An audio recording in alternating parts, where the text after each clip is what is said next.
Dr. Kennedy Graham. Tēnā koutou e te whare. Thank you, Mr. Chairman. I want to confine my comments in this report to the section on foreign affairs and in particular on nuclear disarmament section.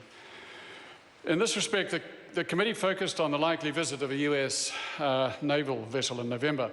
Over the past 8 years, the Prime Minister has approved, under the 1987 Nuclear Free Act, every one of the 40 entry applications from many countries.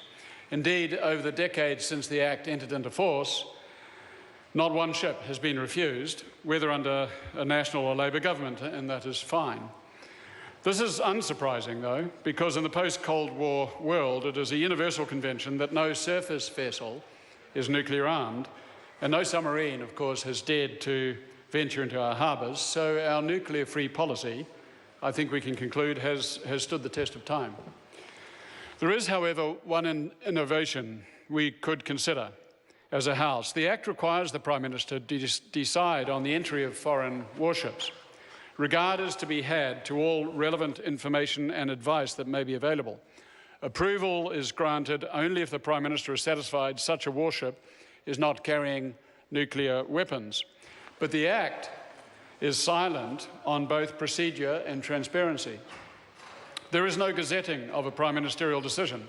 There is no public announcement about the decision, by and large. There is no publication of the information and advice given, or of any exchange that might occur between the governments.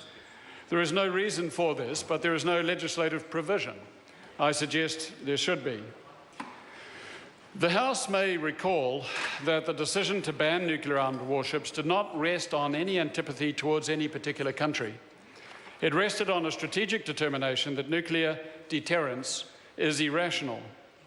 In the case of New Zealand, our national security was reduced, not enhanced, through being defended by nuclear power, given that we also become a nuclear target as a result.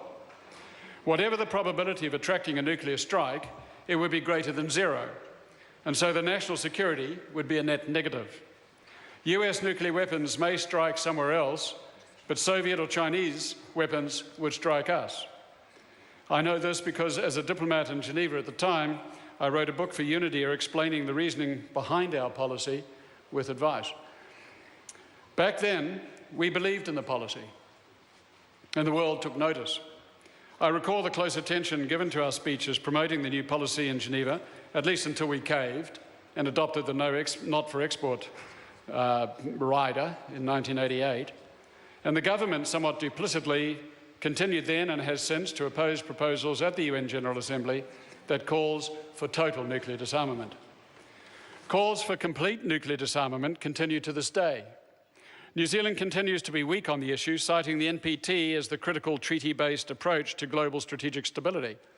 But this is incorrect. The NPT is an arms control measure. A comprehensive nuclear weapons convention is a disarmament measure. The NPT lays the path in Article 6 to the elimination of nuclear weapons from national arsenals.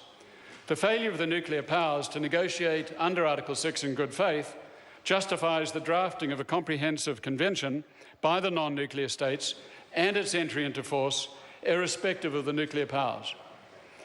This, in turn, rests on the determination of the World Court that the use of nuclear weapons would generally be contrary to international law and humanitarian law in particular. That judicial opinion, 20 years old this Friday, mirrors public opinion. A global poll 3 years ago showed 90% of the global public thinks such weapons are inhumane and 80% believe they should be banned. The humanitarian pledge signed by many UN member states reflects that opinion.